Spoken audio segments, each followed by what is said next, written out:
thank you to our sponsor, Millésima. Millésima, bringing fine wine to you. Find out more information by visiting their website at www.millésima-usa.com.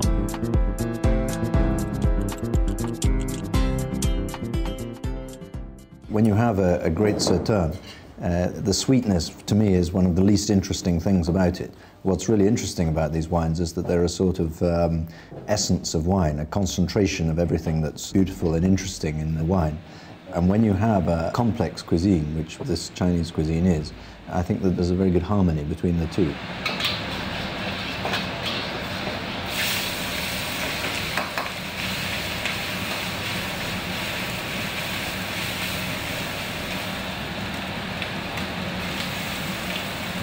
In the same way that the spiciness of a lot of this cooking is not its most interesting feature, but it's an element of it, the sweetness of Great Sauternes is not really its most interesting feature, but it's an element of it.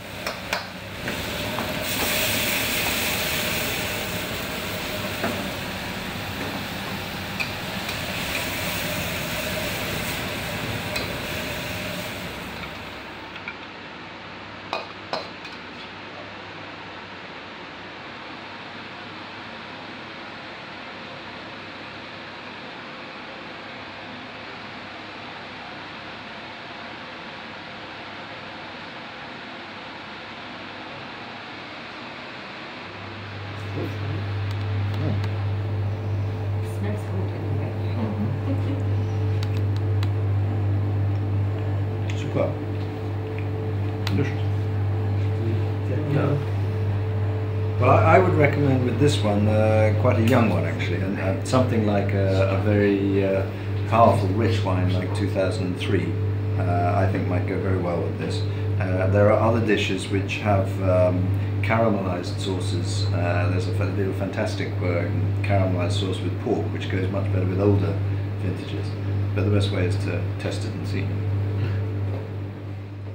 But one of the most frustrating things for us as producers of Sauternes is that people talk about it as a sweet wine. The world is full of very boring sweet wines, and it's quite easy to make a boring sweet wine. I think it was always the same thing. If you put too much garlic, you have not the flavors of garlic, you just heat garlic. If, like in a wine, you have 1 and 1 flavors who add together, you can have complexity. So here, you have just a touch of garlic, a touch of ginger, sesame, and rice vinegar, and Sichuan pepper.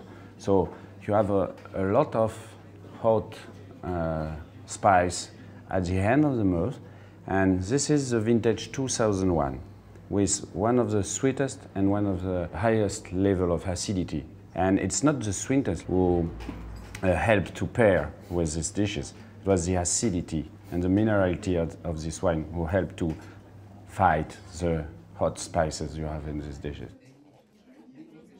When we speak about spices, always people think about the spice, the strongness of the spice, but the different spices have a lot of fruit. And after the fire, you have the fruit.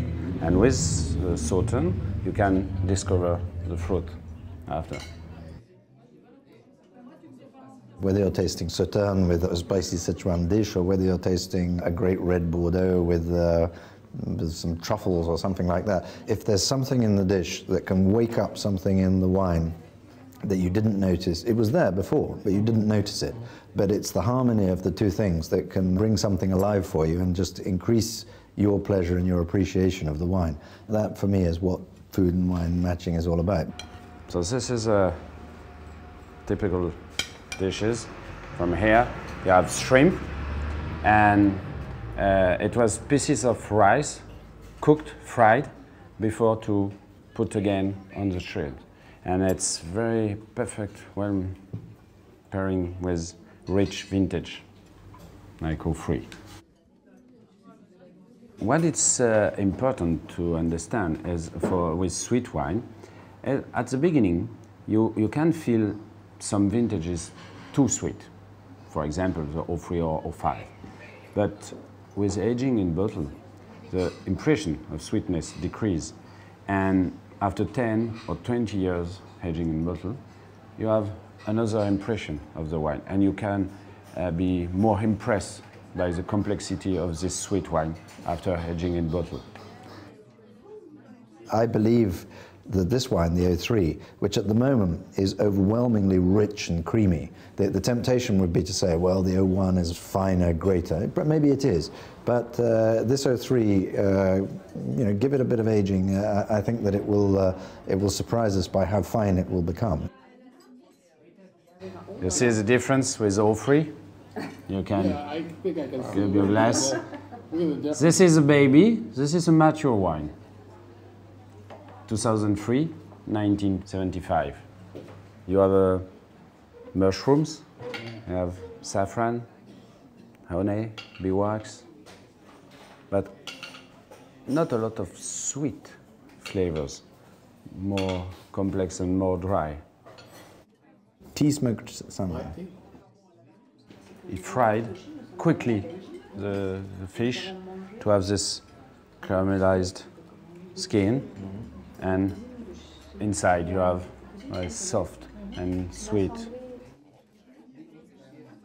Of course, it's an enormous amount of work, and everybody who's involved in it is passionate about what they do, but there is also a sort of almost magical, mystical side to it, because this moment in the vineyard after, you know, the grapes are ripe at the beginning of September, when you just wait, and you wait for the arrival in the vineyard of this extraordinary phenomenon, the arrival of Botrytis cinerea, which descends on the vineyard when it wants to. It's a mushroom, it's a very magical little mushroom, but it's a very capricious mushroom, and it comes when it wants, and sometimes it doesn't come at all. There have been years it doesn't come at all. There are some years it comes too late. There are some years it comes for a bit, and then the rain comes and it turns into black mushrooms and it's no good anymore.